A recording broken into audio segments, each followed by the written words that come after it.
Incorporated sa inyong imbitasyon kanako na matambong sa inyong 8th Mindanao Geographical Conference. Thank you. Thank you very much. Kabalo po, basta makadawat ko og mga imbitasyon na dinhi sa Davao City ang panagtapo, ginadawat gidayon ako na kay matagaan man ko og higayon na muuli dinhi sa Davao. Pagkakita nako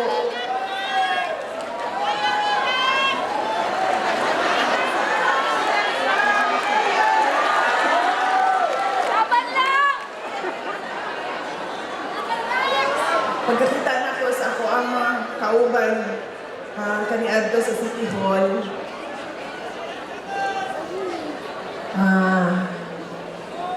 na nostalgic ko, na bati na ko ang ako ang kamingaw sa Davao, sa Mindanao.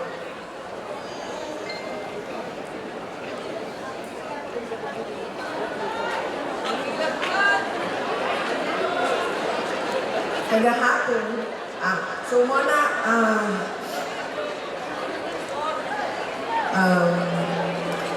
malipay yun ko, basta makadawat ko o invitasyon kay matagaan na ko o opportunity na muli sa amo ang balay, nakita nga ako ang mama,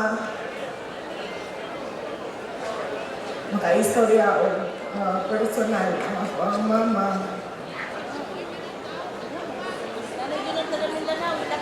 Unya, makauli, magamit ako ang kanang dahil ko na kung imuhan yun ang kama na binatulugan din mo.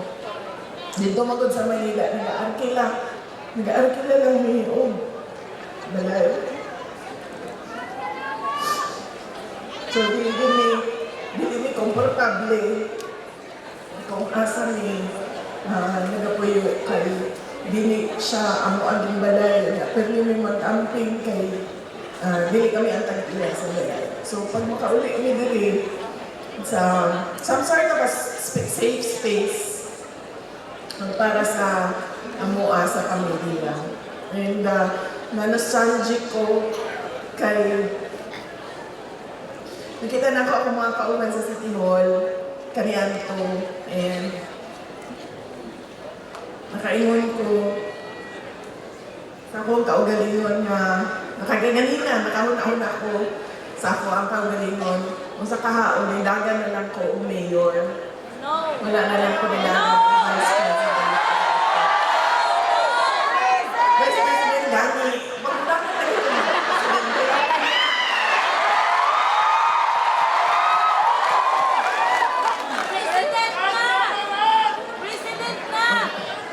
Okay na lang pagdagan sa presidente, nagkasinabot na taan ng tanan.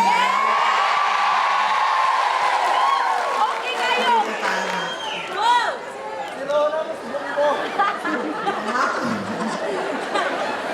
Sinuhod ng bumbang! Sa sobra nimo ba ka-komportable sa inyong kaugalingon nga kama, sa inyong kaugalingon nga balay, niabot ni kagabi, mga alas 7 na sa gabi, di kami sa laing lugar sa Mindanao. Nagsugod ko og tulog alas 9 sa gabi, yung mata ko alas 9 na sa buntag, 12 hours ko. Dire-diretso ako ang tulog. Hinana siya ka-comfort zone sa ako ang muuli o Davao. Dili na ako mabuhat bisag asa. The comfort that Mindanao gives me, I do not get anywhere else in the world.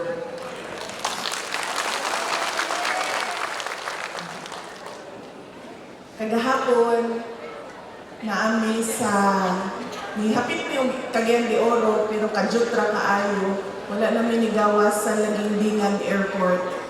Nidiretso ni sa Iligan, kalimisita na mo ang mga hatag min moral support sa mga kaigsuonan nato na naagian sa bagyo.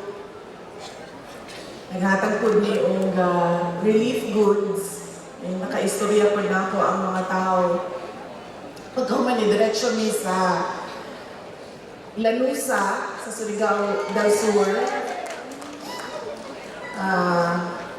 Unya, diretsyo mi sa Cortez, sa Surigao del Sur gihapon. Unya, diretsyo mi sa Tandag, Surigao del Sur. Pagkahuman, diretsyo namin diri sa Davao para mag-andam sa inyuhang event karong hapon. Ako unta itong mag-andam, pero murang kamo ang nakapangandam, ako ang nakuratan sa inyuhang tanan. Excited lang, men! Pag sulod na ako dito ganina sa hallway, daghan kayong naghulat sa ako o daghan ang nagpaabot sa ilahang suporta. Isa po na, dungag na ako nga pagpasalamat. Kanina nag-ingon ko, salamat kayo sa inyong imbitasyon. Tungod kay bawo mo, sugod tong nag-resign ko sa Department of Education. Samot na to, na-declare ko na mudagan ko o president. Daghan kaayo ang nag-cancel o ilahang mga imbitasyon sa ako. Tungod kay dili daw sila gusto nga matutok sa ilaha ang kanang init gikan sa politika sa administrasyon. So, magpasalamat ko kay nagitagaan gihapon ko ninyo og oras o higayon na makauban mo, makahatag og mensahe para sa inyong convention. Ang ikaduha na ako na pagpasalamat, pasalamat na ako personal sa inyong tanan, sa padayon ninyo na pagsalig o suporta sa ako o sa amuang opisina o sa ako ang mga kauban sa Office of the Vice President. Dako kaayo tabang kanamo ang inyong suporta. Ang sunod na pagpasalamat mao ang gikan sa amo ang pamilya Duterte. Dako kaayo ni og utang makabubuton kaninyong tanan mga kaigsuonan namo sa higayon nga ginahatag ninyo kanamo nga makaserbisyo sa ato ang nasod. Kay bawo mo ang amo ang gahom dili siya gikan sa amo ang apelyido, dili siya gikan sa amo ang pamilya, dili siya gikan sa amo ang mga posisyon dinhi sa Davao, kundi gikan siya sa inyuhang tanan, mga kaigsuonan ng Pilipinas.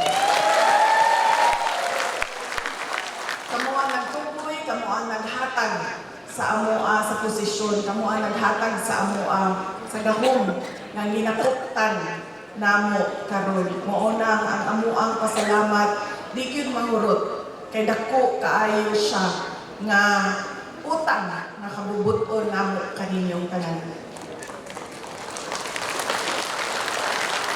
Ang sunod nga pagpasalamat maugikan kay dating Pangulong Rodrigo Duterte.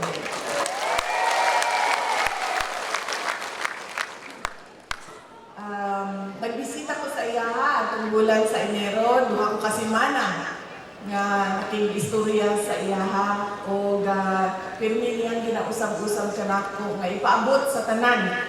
Ngun siya ipaabot sa tanang maminaw nga Pilipino ang ako ang pasalamat sa ilahang pag-ampo para ko makauli sa Pilipinas o sa ilahang suporta. Bisan pa man o na ako sa layong lugar. Napaabot niya ang iyang walay puas na pasalamat kaninyong tanan.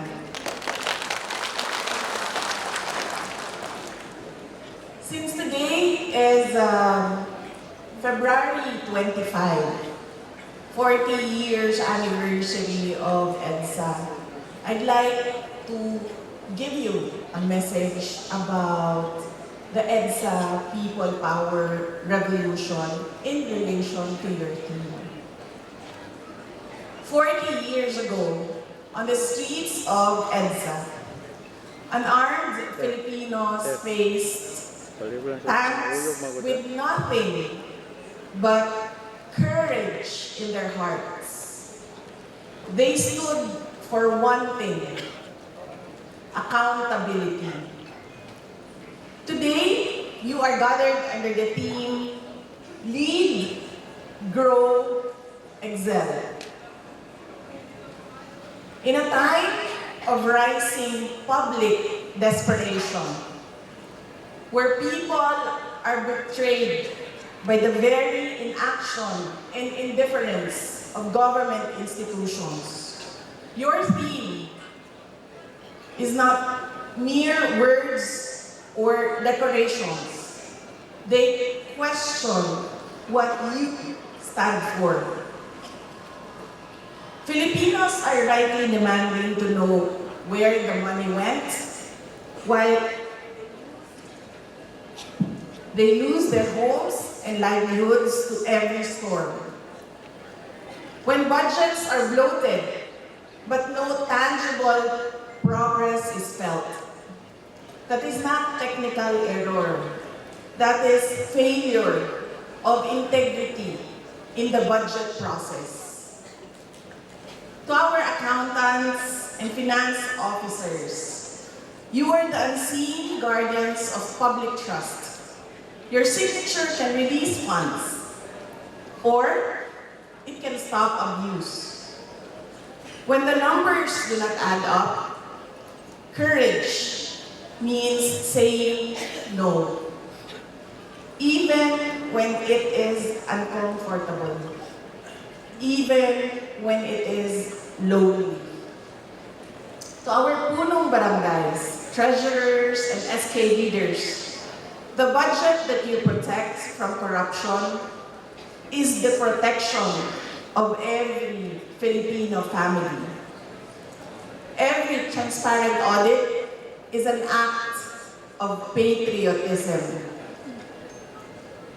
February 25, 1986 has taught us that change does not always begin in the halls of authority, but it begins with conscience. We must all lead with principle, grow with integrity, and excel not by compliance alone, but with courage in our hearts. Accountability is a lonely road. Monang daghan ang muhilom na lang.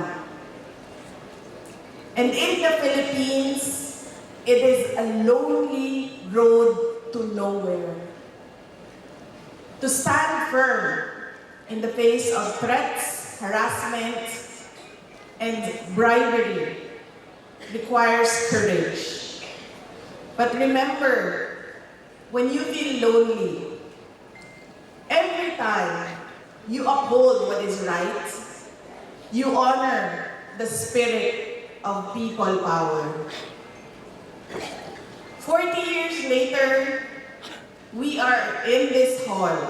The call is the same. Serve with integrity, protect the public trust, ug siguraduhon nato nga ang gobyerno magpabiling sulugoon ilalong sa mga tao. Ilabi na gyud sa mga kabus, gidaog-daog, o sa mga walay gahom. Mga kaigsunan ko, higugmaon nato ang Pilipinas.